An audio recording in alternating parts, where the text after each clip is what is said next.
It's from 2023. It was released, produced by the United Kingdom and Poland and the US, and probably one of the most, if not the most important film I will have been discussing with you. Jonathan Glazer, who was the director of the film, before I get into it, I want to do some background information. Jonathan Glazer came across a newspaper preview back in 2014 of the then upcoming Martin Amis novel, The Zone of Interest, and became intrigued. He optioned the novel after reading it. The main characters in the book, who were named Paul and Hannah Dahl, the two main characters, were loosely based on Rudolf Hoss, the longest serving German commandant of Auschwitz concentration camp, and his wife Hedwig. Glazer opted to use the historical figures instead of fictional characters and conducted 2 years of extensive research into the Hosses. He made several visits to Auschwitz and was profoundly affected by the sight of the Hoss residence, which was separated from the camp by a mere garden wall. He collaborated with the Auschwitz Museum and other organizations and obtained special permission to access the archives, where he examined testimonies provided by survivors and individuals who had been employed by the Hoss household. By piecing together these testimonies, Glazer gradually constructed a detailed portrayal of the individuals connected to the events. He also consulted historian Timothy Snyder. Many of you may know him. He's usually on MS Now, MSNBC, and he had written a book in 2015 entitled Black Earth, The Holocaust as History and Warning. He read that book during his research, and it is one of the finest books written about the Holocaust and how it happened and the results. Glazer wished to make a film, the director wished to make a film that demystifies the perpetrators of the Holocaust, which he noted are often portrayed as almost mythologically evil. He sought to tell the story of the Holocaust not as something safely in the past, but a story of here and now that could make us feel unsafe by showing how we're emotionally and politically closer to the perpetrator culture than we'd like to think. And a film seen through the dry eyes, as he calls it, the dry eyes of grief, that is unsentimental and basically forensic.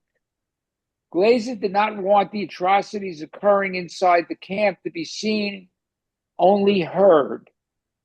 He described the film's sound as the other film, and arguably the film.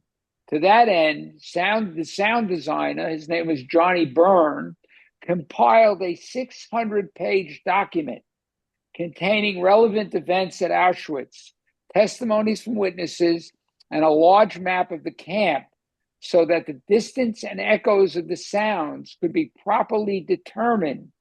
He spent a year building a sound library before filming began, which included sounds of manufacturing machinery, crematoria, furnaces, boots, period-accurate gunfire, and human sounds of pain. He continued building the library well into the shoot and into post-production while they were editing. Micah Levy, who did the music score, which was a sparse music score, but during the film, it accompanies the eerie night vision thermal images of the young girl.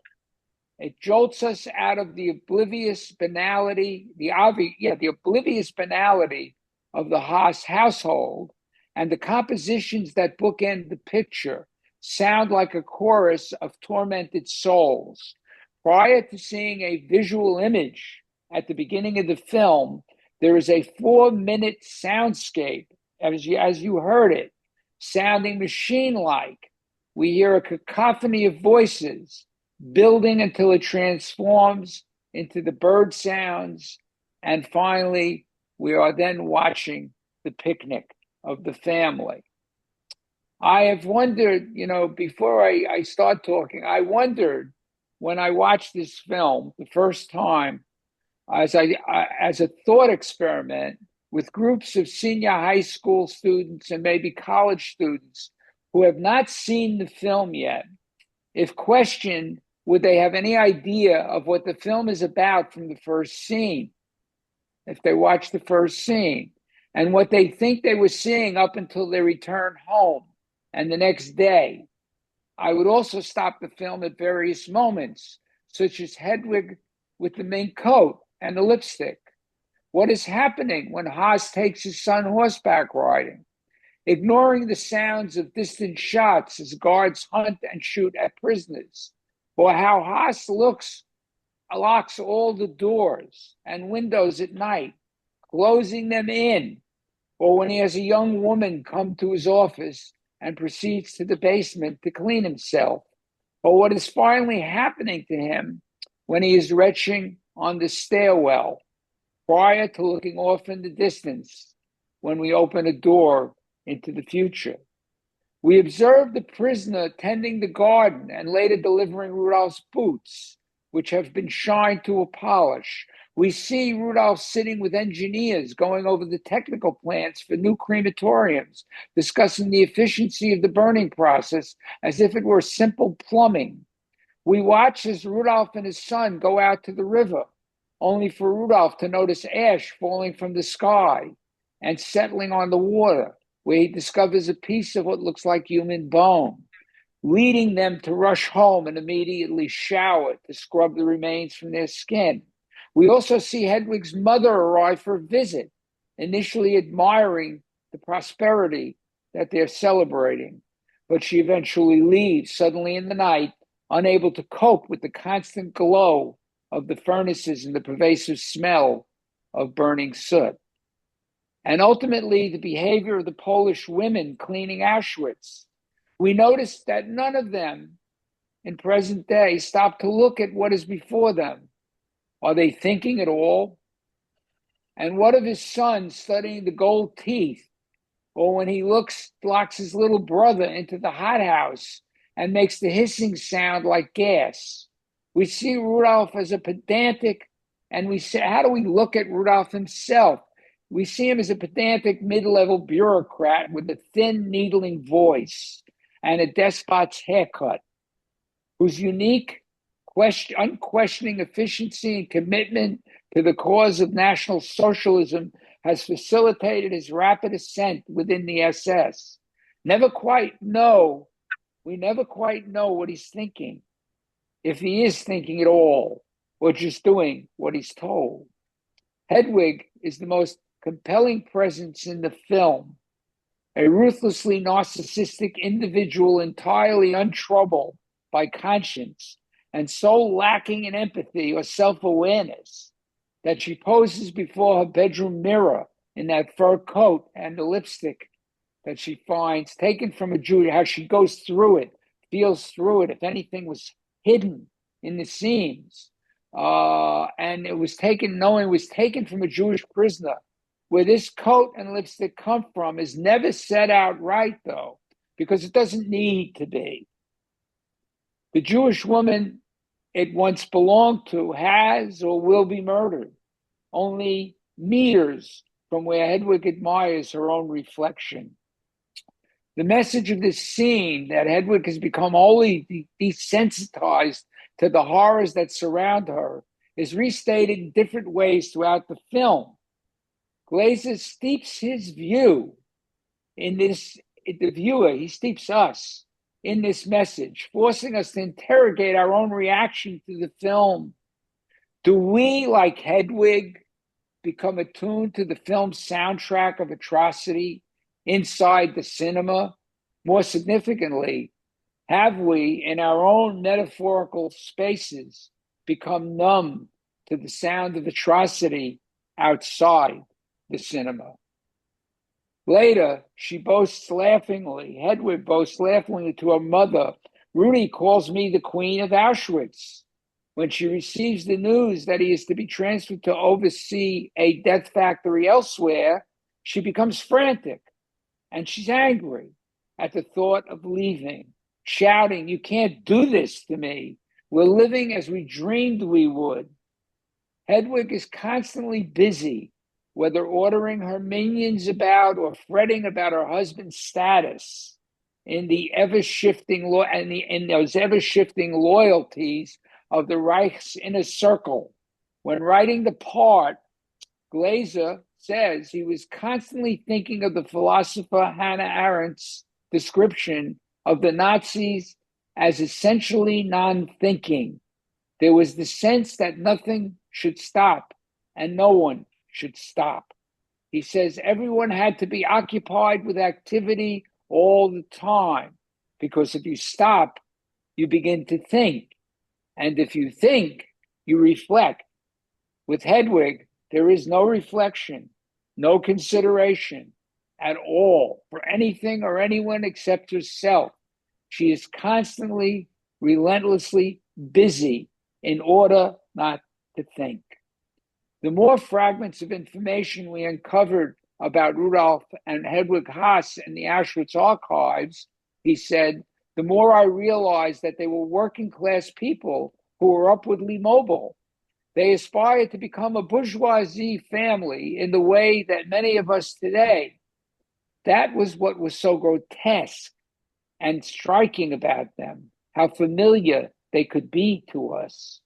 The young Polish girl in the film is inspired by Alexandra Bistron Kolodajczyk, whom Glazer met during his research. As a 16-year-old member of the Polish Home Army, she used to cycle to the camp to leave apples. This was true for the starving prisoners. As in the film, she did discover a piece of music written by a prisoner. The prisoner's name? Joseph Wolf. He worked at Auschwitz III Monowitz. He survived the camp and was one of the first people to document the atrocities of the Holocaust, a cause to which he dedicated his life. Bistron Kolodajczyk died shortly after she met Glazer in the 2000s. The bike the film uses, the bike we see her riding, and the dress the actress wears, both belong to her. Both belong to the original.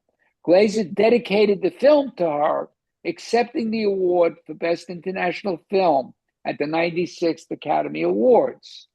In the end, receiving recognition for his work and that he will be in charge of transporting 200,000 Hungarian Jews to the camp to be killed, Hoss attends a party and over the phone tells Hedwig that he spent his time at the party thinking about the most efficient way to gas those at the party in attendance.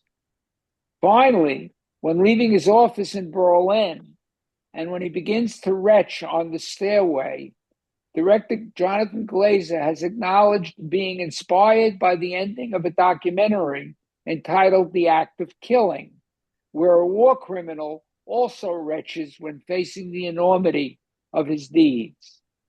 Christian Friedel, who portrays Hoss, stated when discussing it with Glazer, they decided that they thought it's a fight of body against soul, a fight of body against soul, because the body tells the truth, and our mind, we can be, and in our mind, we can betray ourselves.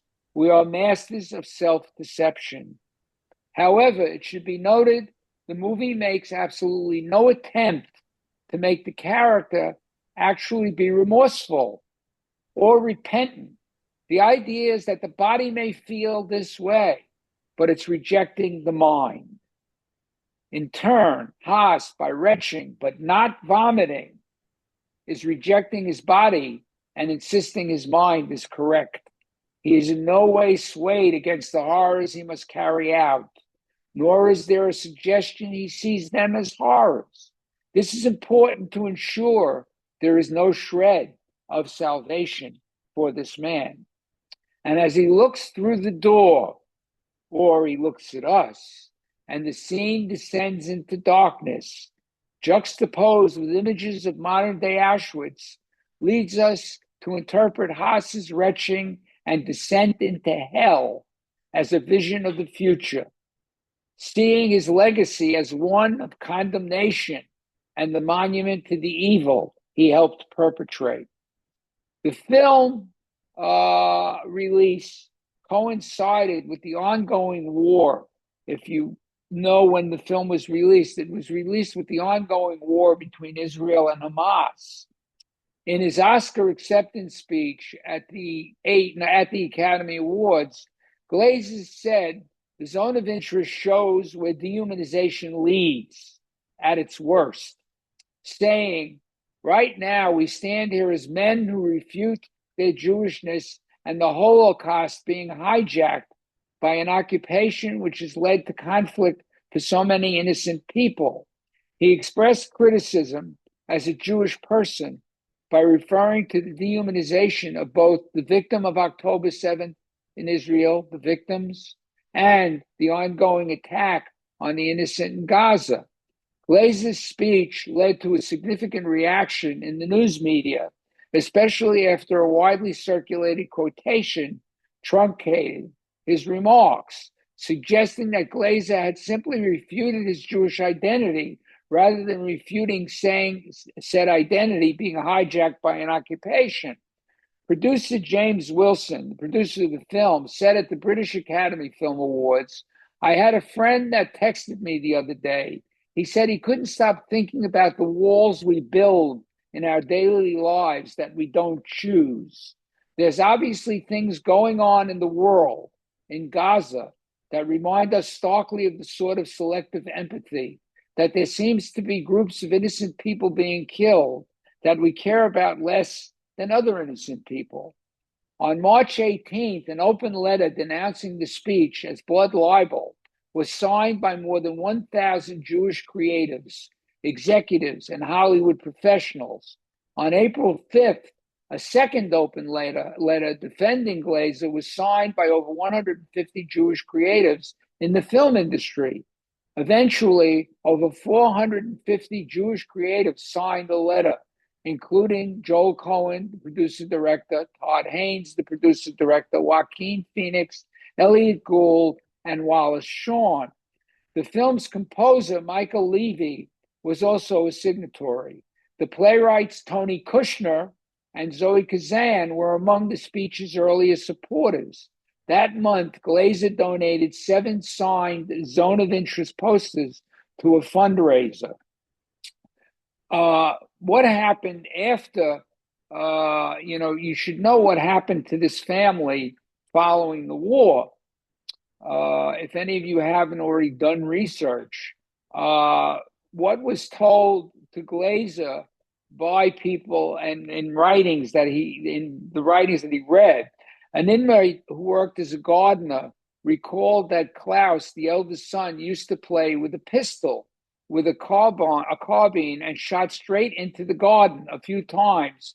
"This put us in danger," said the prisoner. "The child did so out of stupidity, aimed at people and said, 'I'll shoot the Polish pig.'"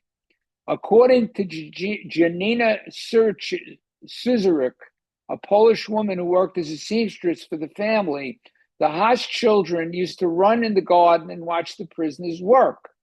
The Hoss children once wanted to play, and she sewed the oldest son a capo armband and the other children's badges, triangles in different colors, such as worn by the prisoners.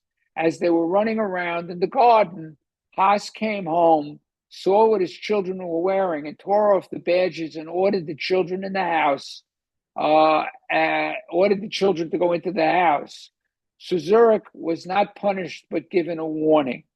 Hans Jürgen's younger son, the Rainer, presented himself as a researcher determined to expose his grandfather's crimes. However, Reyna has been accused of trading on his name and defrauding the families of Holocaust victims for financial gain. Reyna, the son, has reportedly been criminally convicted 13 times, most recently for fraud in August of 2020.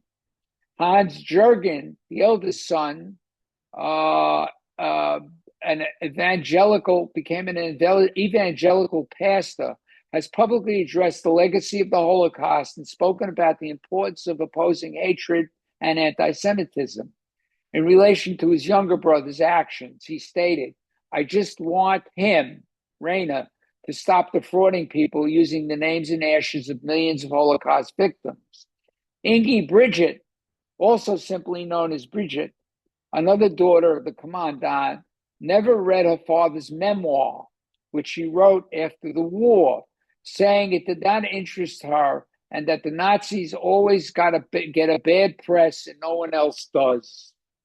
Nonetheless, she criticized her brother's actions, saying he'd not been born, her nephew's actions, saying he'd not been born at the time, could thus not know what had happened, and so must be a lying, drug-addicted, fame-seeking, money-hungry, evil young man. For a long time, Ingi Bridget was secretive about her childhood, including to her own children and the press.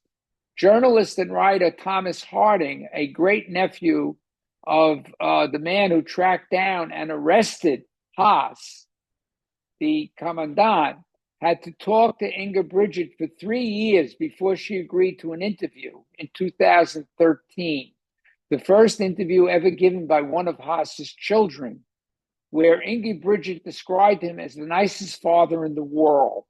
She acknowledged that what happened in the Auschwitz camp was very wrong and claimed to have been oblivious to the atrocities as a child, knowing only that the camp had prisoners. In a 2021 interview to Harding, her last before her death in 2023, the then 88-year-old daughter, Ingi Bridget, while condemning the atrocities committed at the Auschwitz camp, seemingly defended Hoss, stating, "It was not my dad's fault. I don't think he knew what he got into when he started because he was very unhappy many times. And when I talked with my mom after all this happened, she told me he was a very unhappy man." When Harding voiced his disagreement with her, Inga Bridget's characterization, she ultimately and reluctantly agreed that Hoss was responsible. Now, what happened to Hedwig? This becomes very interesting. Her flight from Auschwitz between 1944 and 45. In late 45, as Soviet forces approached, Hedwig and her 5 children left their villa at Auschwitz for an area near Ravensbrück. After the war, she went into hiding and was found living in a sugar factory worker's house in St. Michaelsden, north of Flensburg. In March 1946, she was arrested by the British Army, and for weeks, she insisted her husband, who was hiding under the alias of Franz Lang, was dead. British investigators finally broke her silence by threatening to send her 3 sons to Siberia, at which point she wrote down her husband's location. Following her husband's execution in 1947, he was hung. Hedwig faced a difficult time in Germany, and as the widow of a war criminal, received no pension. She later remarried and moved to Stuttgart, although she eventually emigrated to the United States. And lived with her daughter, Bridget, in Washington, D.C. Hedwig Hoss died on September 15, 1989, at the age of 81. Throughout her later life, she rarely spoke of her husband's actions, maintaining a burden of silence and distancing herself from her family's past. It's as if they maintained this whole thought of what Hannah Arendt called the banality of evil. The banality of evil. They distanced themselves from what they were doing. They didn't think about it. It's the same thing she wrote about Eichmann when he was on trial in Israel. But this film is an indictment, and what's most important about it is what you see in the film is what you don't see, is what you don't see. The soundscape in and of itself is really the film because everything we hear makes us see images which aren't there, which aren't present. And Glazer effectively has been so effective in making this film. It is probably, in my estimation, the penultimate film about the Holocaust that tells us exactly what it meant to both sides, to both sides. Um, it is not an easy film. It is a film that I would imagine stays with you as it stays with me. It is so clearly there. Every scene, and I thank you for having watched it and sitting through this explanation. And now I would like to open it up because I'm sure you have thoughts that you'd like to share with all of us. So if you'd raise your hand, we can start. Yes, Arlette, you were the first up. Go right ahead. Thank you so much. First of all, you all know I'm a Holocaust survivor, and my mother lost everybody in her family, except for one brother many years later. Seeing this film put me in a very, very dark, depressed mood. I couldn't escape from it. I kind of didn't want to continue watching it, but I wanted to watch it. Why? Because I thought of all the people behind the wall. And when Hedwig, when her mother asked about the people, behind the wall, oh, those are the Jews, just very flippant. That was her remark. Uh, I was, I have seen so many Holocaust movies with action and atrocities that I've seen, but somehow this film had more of an impact on me by not seeing the people behind the wall. But just like you said, the cacophony of the sounds, of the shouting, of the machinery, et cetera, really came together and became very personified throughout the film. I loved the film, yet it was very difficult for me to fall asleep last night. It just Mm, was so deeply depressing for me. Plus, the fact that Hedwig did not want to leave this palatial place. I say palatial because she could never probably have afforded to live in a beautiful place that was stolen from the Jews and wanted to maintain that, that feeling of only for herself and what she wanted. And that's what happened, even with the others. I can't think of his name, but one of them just loved the art of the Jews and appreciated it more as time went on, of things that they couldn't obtain in their normal existence was obtainable, and they wanted to hold on to it. mm. Thank you for sharing this film. I have goosebumps as I'm talking to you. It was very upsetting for me, but thank you. Well, I appreciate all that, and thank you for sharing with us. I also did mention, and you started to bring it up, and Jackie reminded me before we started, the two performances in the film. Sandra Huller, who plays Hedwig, is has become one of international cinema's most awarded recently and outstanding actresses. The same year she did this film, she was also nominated for the film was Anatomy of a Fall.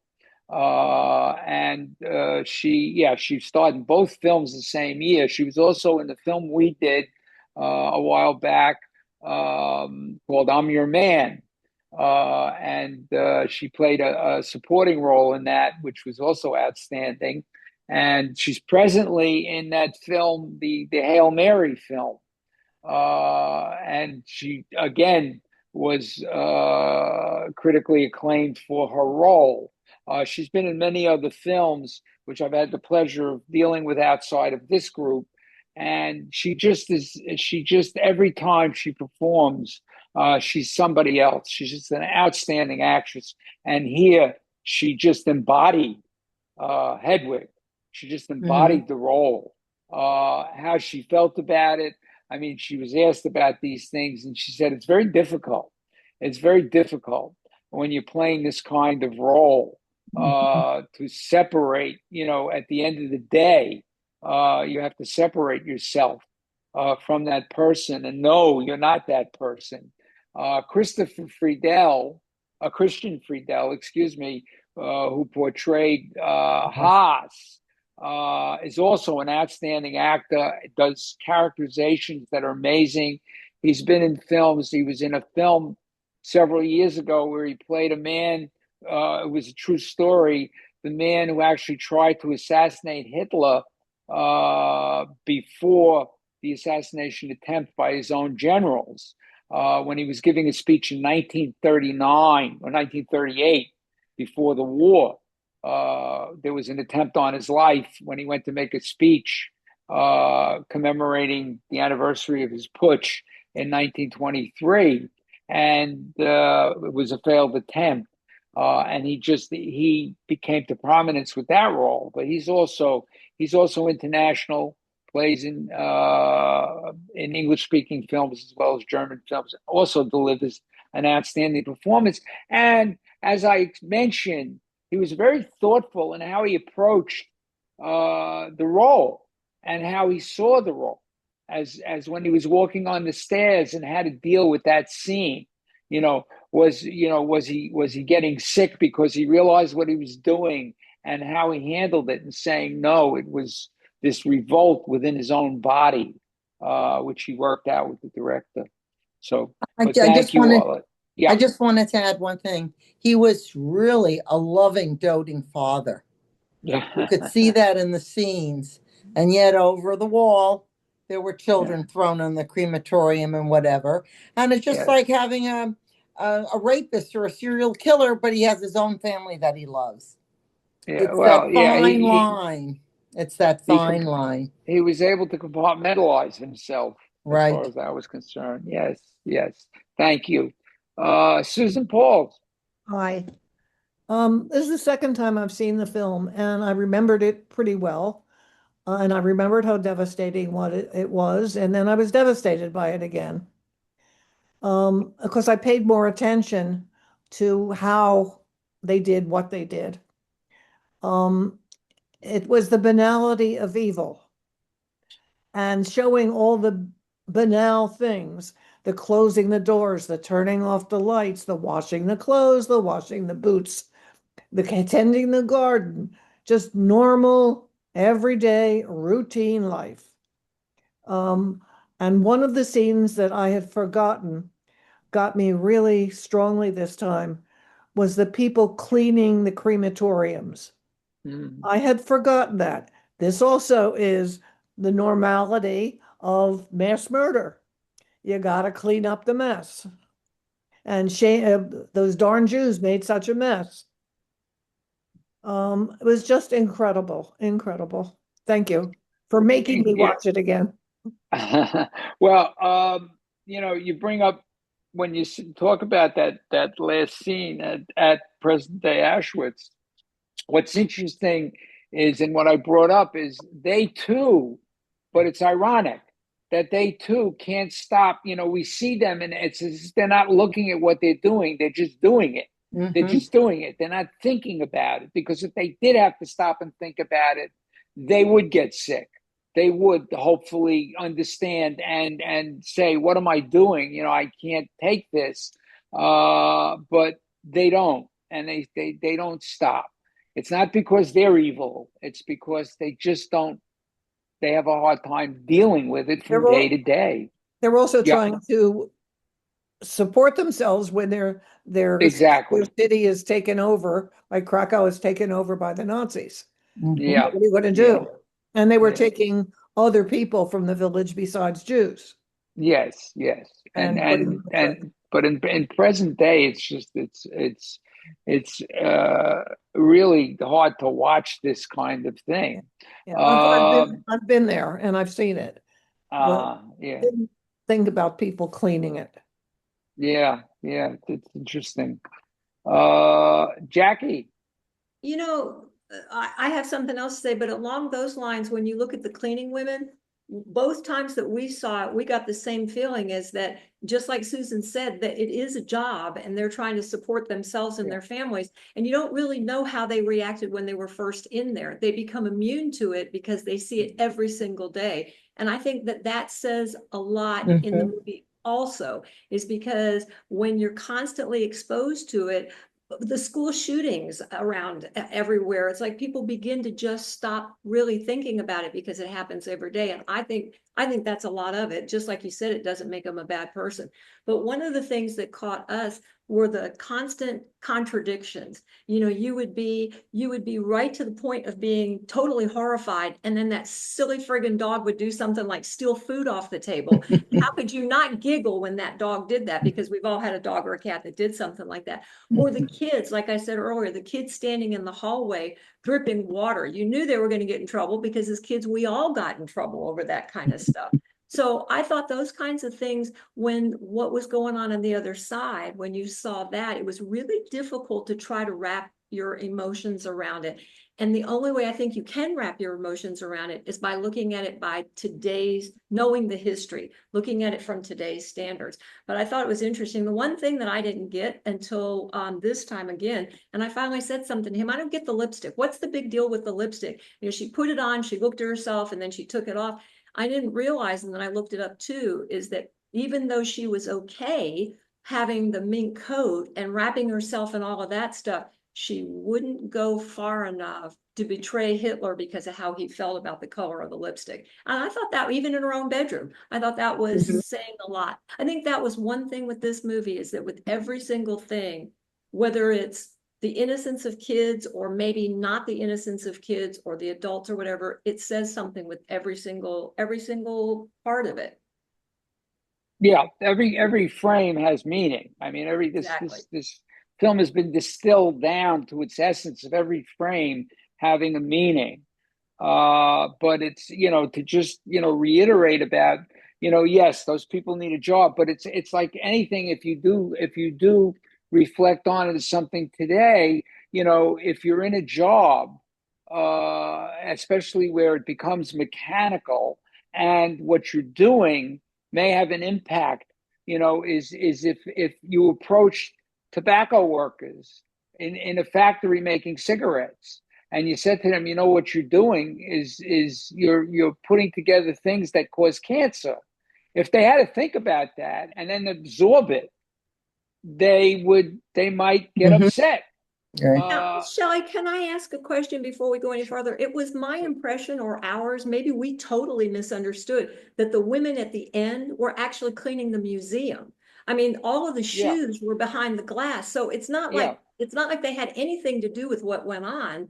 So No, but it's not that they had anything to do with what went on, but if they were to think about it and understand where all those shoes came from each time they were doing it, where what those ovens meant, is to think about it, is becomes God, this is such an awful job that I have to keep this place, even though it's a museum.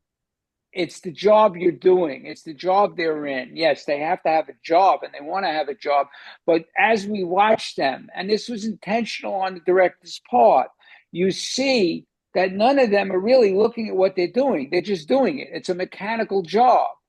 If they had to absorb each time, those shoes belong to so many hundreds of thousands of dead people. These crematoriums burned up how many people? It's not something you want to think about. It's not something you want to think about that existed there, and that, even though you're keeping it, for posterity, so that other exactly. people will come and look at it and understand the evil that made this. They understand the evil that made this, but they don't want to think about it too much, because if they do, it's they can't separate. Sometimes you can't separate those things. I mean, if you're asked to do a job like that, so that's just the non-thinking part of it. That's why I say it doesn't mean they're bad people. It means they got a job to do and they do it, and they go home at night and they don't want to think about what that stuff is. Shelley, Yes. I watched that scene several times, Yeah, and there were two separate ones. One was during the war, because the women were wearing like schleppy dresses and yeah, yes, yes, there was. cleaning the crematorium and Yes, cleaning um, uh, the pallets for the yeah, they were crematorium and cleaning the room where the gassing was going on. Yeah. The right, other scene, they were in contemporary dress and they were right. cleaning the museum. So there Hmm. were both. So it's the people Yeah, who are doing their job during the Holocaust and right. then Yeah. presently. Right. And it's the first time naturally in the black and white sequence they don't want to look, they don't want to think, they don't, and also anything they might do can get them killed. If they even said, this is disgusting, if they even did incorporate it into their mind, which they don't want to do out of fear. The second time it's not out of fear, it's out of the idea of this happened.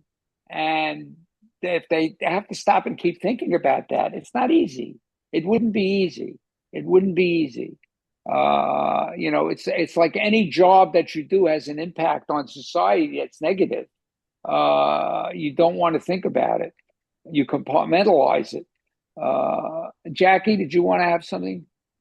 No, we're just kind of back and forth. It's like by listening to that, it's like anybody who deals with any of this, any kind of historian or anybody who deals like you go to one of the Holocaust museums, I'm having a hard time. I'm having a hard time putting together what you're saying because I think a lot of those people, whether it's a job or not, or look at the people who volunteer at these museums, they want that to be in front of people's faces all the time so we never forget. So I have a hard time with that they completely divorce themselves from it. I mean, one of our own members volunteers at the Holocaust Museum, and her dad was a survivor, and to listen to the things she talks about, she does that for love of him and to make sure his story is never forgotten.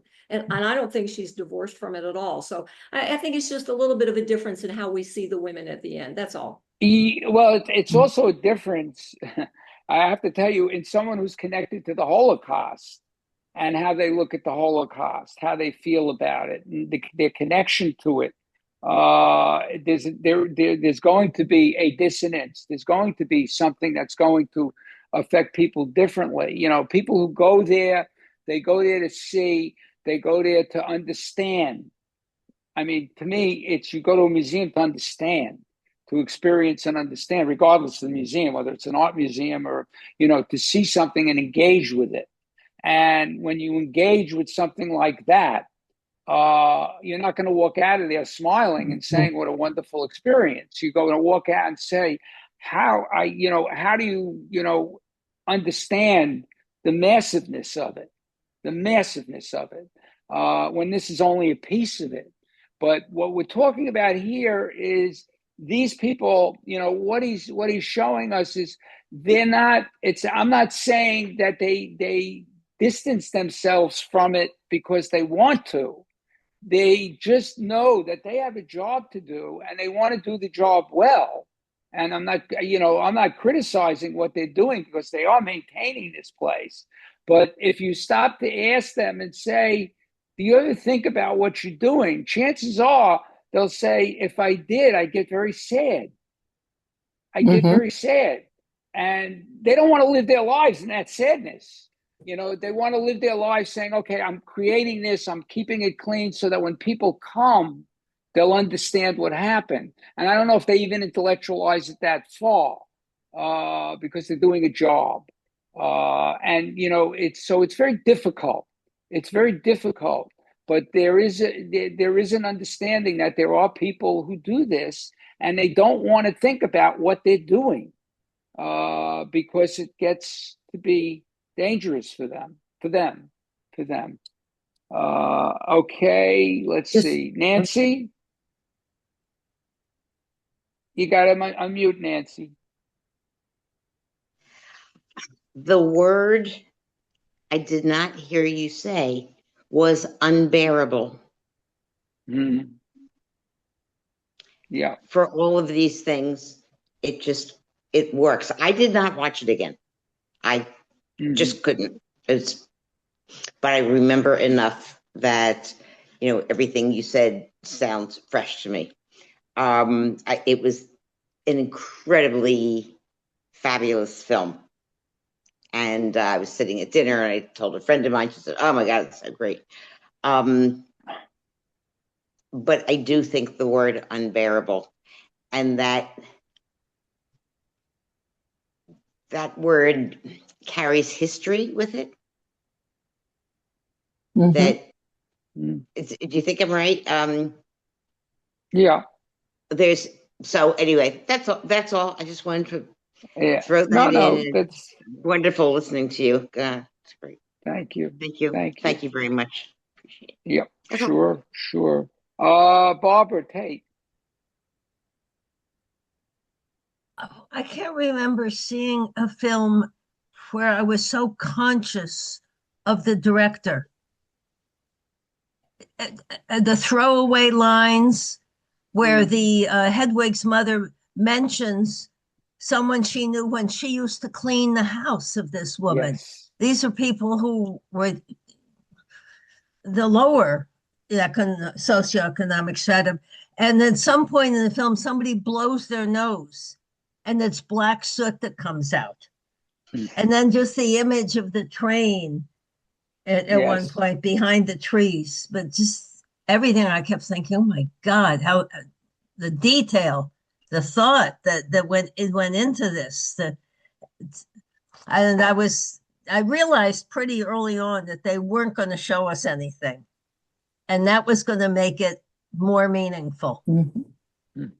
It was just going to be in the background, those little clues of what was going on outside. It's an amazing movie. Thank you. Which is why I, immediately the first time I saw it, thought, boy, if I showed this to high school students, if I showed it to college students even today who are young, how much of it would they, eat if I stopped after the first scene and say, okay, what's going on? I stop after another scene, what's going on? How much of it they would be aware of? How much have they learned outside of the film that they would understand the film? And because the film itself is an education into this banality of evil. And as he said, I wanted to demystify the mythology of evil.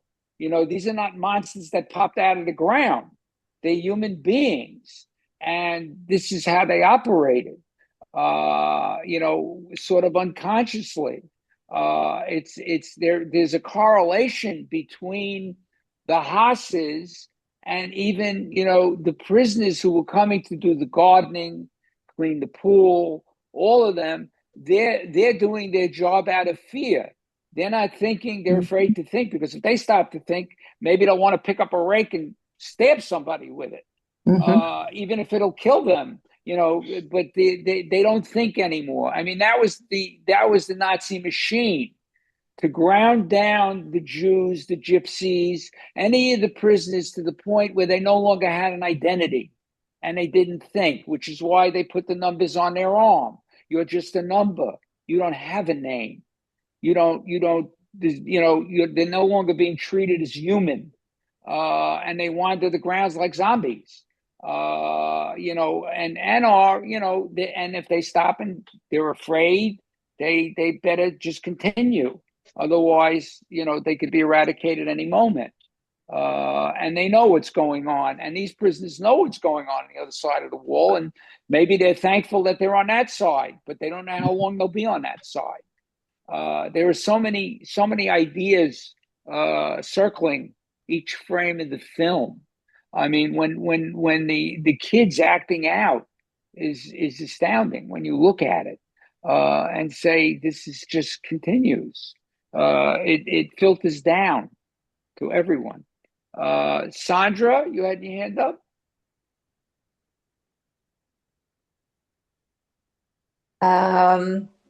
When you showed the scene to the high school kids, if they don't recognize the Auschwitz building in the background, how could they possibly know what it meant or what it was about? But anyways, um, two things in those ethereal black and white scenes. Who was the girl that was running out? She was, as I explained, she was the one that was dropping the apples. Yes. Yeah, So she was a Polish girl she who was worked for them? no. She was a Polish girl who she was a actual in real life. She was 16 years old. She was a member of what was called the Polish Home Army, and she would cycle. She worked on a farm.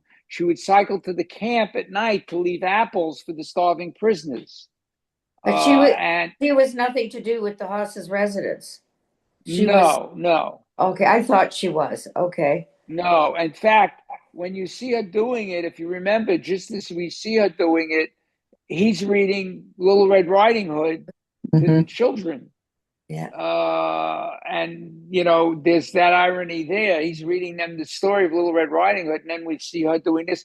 And that is the lightest, as Glazer puts it, was the lightest part of the film because of the way she was lit, and she's also the lightest character. She's an angel of mercy in many ways, and he shoots it negative.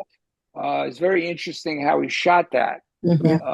It was, and I think he was reading Hansel and Gretel and how he put the witch in the oven and burned her up. Like that's it. Yeah. Yeah. So it's all these little ironies that are going on. Oh yeah, they were all there. And she brings the music, and she brings the music home. She finds the music there and brings it home, and we actually hear the piece that Wolf wrote, that the gentleman wrote who survived. And there were two screens. One it went totally red, and one it went totally black. Black. Can you explain that? Well, the red we can understand represents a lot. It's a subjective thing, what it means to you. But going black, having the opening of the film in total darkness with sound is an incredible feat of 4 minutes. Yeah. To have to grab our attention in that 4 minutes, and what are we listening to? What are we hearing? And then the first thing we see is the picnic. The first thing we see is a picnic. Yeah. He juxtaposes ideas and thoughts in the film. That's why I say, if you had people, today, young people, how much do they really know about the Holocaust? How much have they thought about it? Probably not that much. And if they didn't recognize the buildings in the background, I don't know if it's recognizing the buildings. I mean, it's also recognizing the uniform he's wearing, recognizing the people wearing the striped suits that attending the garden, hearing sounds. What's going on? Maybe they'll question, and then say, okay, watch a little more. Maybe you'll be able to answer the question. This is really how it becomes an instructive device for young people who have no idea, who need education about these things. I found the movie really difficult because I guess I have trouble understanding the inhumanity of man, like that could happen. I still have trouble with it today. So it was hard for me to watch that. I mean, I knew it, and I'm not, well, my in-laws were survivors, but it's tough. How people can be brainwashed to think like that and do like that and believe what they do. It's incredible. But anyways, it had to watch it. Okay. Well, I appreciate your feelings about that. I do. I do. Thank you. Thank you. Yes, Paulette. I just want to add one thing. Having seen so many films and having seen a brutality and having seen thousands of dead bodies, there was that scene where all the shoes were just lying there in the beige. For some reason, it just grabbed me. Just that scene, I couldn't believe it, that it had such an impact compared to other scenes I've seen of more atrocities and what have you. That was unreal. That just shot all those beige shoes. Absolutely. I mean, when you walk through the Holocaust Museum in Washington, Yeah, you see that. And it's just, and that's just from one town. It's just from Lodz. And right. you see that, and that's why I say it's very hard to grasp the enormity of this thing.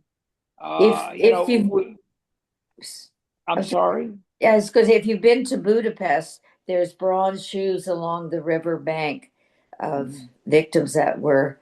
That's an image I can never get out of my. Yeah, well, these are images which are Same. important to understand. Yeah, yes. You're right, all that, but it is, but the enormity of it is just incredible. There's a film that English director did. It's a 4 hour film, and it's Steve McQueen is his name. It's not the actor Steve. It's Steve McQueen, who's very famous director. Did 12 Years a Slave.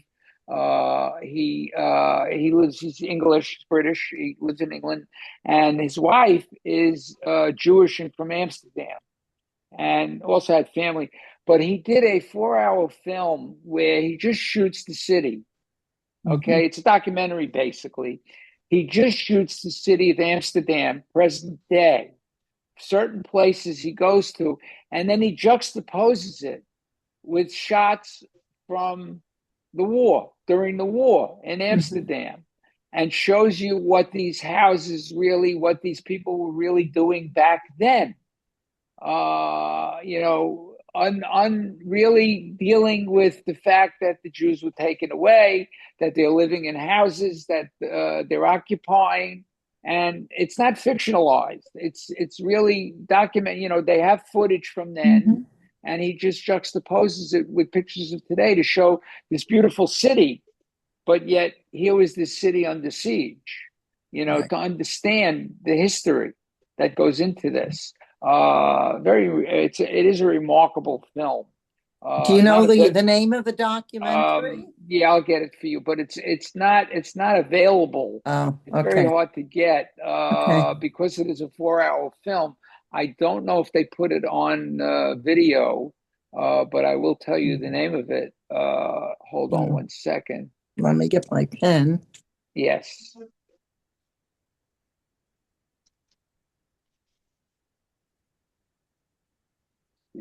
Queen. It's Amsterdam. Yes. The name of the film is, I want to say, Occupied City. Thank you. Yeah. City. Okay. Thanks. You're welcome. It's a kind of companion piece to show it. So if it gives you any hint. Anyway, anybody else have anything they'd like to add? Bobby.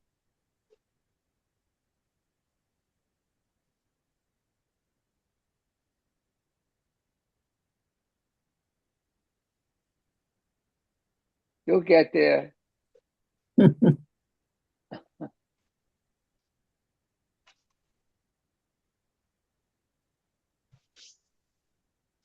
She's having trouble. All right, you keep trying. You'll get there. Anybody else? Sandra?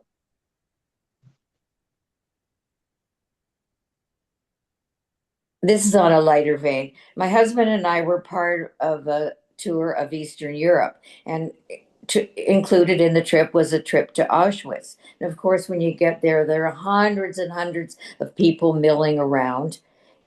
And anyways, we both had to go to the bathroom, and we said, okay, we'll meet at this post. And I get to the post and he's not there. And I wait and I wait. Eventually, the tour guide found me about almost an hour later, but it was just like something light that I thought I'd. Okay. It was a scary moment, Oh, I I was gather. I was petrified. Yeah. And I was determined that I was going to see it. If I found it myself, I would eventually get to them. But my God, but it's not as scary visiting there as watching the movie. Yes, I can It's, understand that. I it's can It's been different. understand cleaned that. up. It's been cleaned up. Yeah, You see. you have to use your imagination more than you do in the movie. The movie tells you it all, I thought. But anyways, thank you, Shelley. You're welcome, Sandra. Nancy? That word would be sanitized. Good word. Good Yes. word. I'm thinking about words that are, I'm a wordsmith, but yeah, and I wanted to also add that if you have young children, youngish children, teenagers, whatever, if they have Jewish friends, it's possible that their great grandparents were survivors. My in-laws, my not consigning, whatever they are, they were survivors, and but they were partisans. One of them was in the forest with the Bielskis. It's fascinating. It's a fascinating story. And so the father was born in a DP camp, one of the first people to be born there, blah, blah. And these kids have been hearing the story of their grandparents from the time they could listen. No more Little Red Riding Hood. They got the real deal. And so they know it and they pass it on. So hopefully the stories aren't going to die. Just with this level of education and age and whatever, there will be, obviously it's not going to be like it was, but hopefully something will come of it. Well, that's why there are artists who make films like these. That's exactly. why, so brilliant. these are the works that hopefully will keep it Right. alive, keep the ideas. The thinking about this film, I get crazy. So which is why I opted not to watch this time. I just want to add that I met a priest that was on a sabbatical. I was in Strasbourg, and we had just come from Dachau a few days before. So he's the one that said that it was sanitized. Your word. He says, but you should go to the camp, and I don't recall the name. It starts with an M like in mother. He says that's the real Medjednik? With an M. Medjednik? Maybe, but he said that is the true camp. You want to see a real true camp? That's the one you should go to. And we you mean the one that's part of Auschwitz? No, that's Birkenau. That's Birkenau. Yeah, that's Birkenau, right? No, there's another one that was part of Auschwitz. It's called Monowitz. I don't know, but all I know there were camps within the camp. Right. We didn't have a chance to go because we had to take the flight back home. But I would have loved to. I would have loved to have seen it, and I probably would be crying, like I've cried before. Possibly, yeah. But it is sanitized is like anything, any archive, any museum. They're clean, they're spotless. But how much do we think? And this is about context. How much we have to think about the art we see, the art we engage with, and what does it mean? Where did it come from? Picasso painted Guernica. And when we look at Guernica, how much can we associate with the bombing of Spain and the people who were killed? We have to be able to engage and think. It's very important for us. That's what art does for us. Really, yeah, And this is as much as a work of art as any other film. absolutely. Okay. Anybody else have anything they want to add or ask? Nope. Okay. Well, I thank you for participating this evening. Thank you. This was a great discussion. And okay, what are we doing next month? Oh, well, we go to the lighter side. Oh, good. Yes, Can't get much darker. You're right. That's true. That's Mhm. true. Okay, so on May 7th, we'll be discussing the key of life, which is hopefully available on Kanopy as well as other sources. It's a Japanese film, and it's a comedy. It is a comedy. Oh, good. Yes, it's harder to describe, but funnier to see. It's about basically three characters. One guy who's down on his luck, a would-be actor. Another one is a hitman, and another is a woman who writes for a magazine and is hunting for a husband. But all three will come together in this film in very peculiar ways, which you have to be exposed to, which I won't tell you. So I hope you get a chance to see it and then join us for a conversation. So Shelly, yeah, They have I have a question for you. yes, Looking at the newsletter, agree. yeah. newsletter says May 7th is My motherland. my motherland. Did I do my motherland there? I thought I did Key of Life there. Maybe I planned that for another date. I don't even know anymore. Well, let me look, because I'm Okay, looking at well, the, let me look at my schedule, because you could be right. Let's see. I'm looking at May calendar. Let me get it up online. A minute. If that's the case, My motherland is in the calendar and it is. newsletter. You know what? I might have changed it. That's why. Are we still going to Okay. keep the comedy for future? Yeah, absolutely. One way or another, stay tuned to see what we send out, because I'm reading the newsletter and the calendar. And Yeah, do you not see that? I'm looking. Yes, you're right. You're right. I must have done a switch on that. I apologize. Well, it's still an uplifting film. Thank you. Nice Turkish film, I think. Shelly, What? didn't we just do Key of Life anyway? Did About we the do Key of hitman? Life? I'm getting confused Yeah, now. we I'm did sorry. we just did that. I'm And having- it was a great film. We loved Yeah, it. I'm Everybody having a loved it. Google moment. Forgive me. You're allowed. You're Anyway. amongst other gray hair. Yeah. We need to laugh a little bit. The film is My Motherland. It's a wonderful film. I think it's a wonderful film. It's about a woman who decides after losing her husband. She's a well-to-do woman in Paris, and she decides after listening to the radio, the news, she decides to go to a foundation which helps emigres from Afghanistan, and she decides to take one into her home against the wishes of her son, who lives in New York. But anyway, what ensues is a very interesting story, one which is very, very human, and becomes very heartwarming as a result. It is written and directed by the same person, who I will tell you about when I meet you again. Terrific story. And again, it's based on a true story.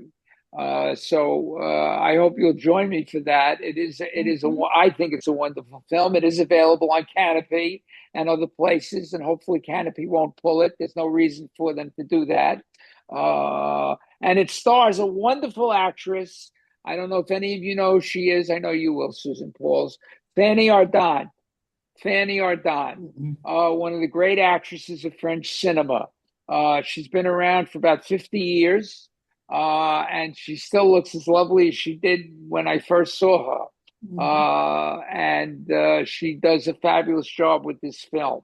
So I'll look forward to seeing you on May 7th for my motherland. Okay. Okay, you. thank you. Thank you very much. Be Thank you, well, Dave. everyone. Take And care. stay Have a good safe. weekend. And stay safe. Yes, and Yes. stay safe. Thanks, Thank Robert. you. Thank you. Good night. Okay.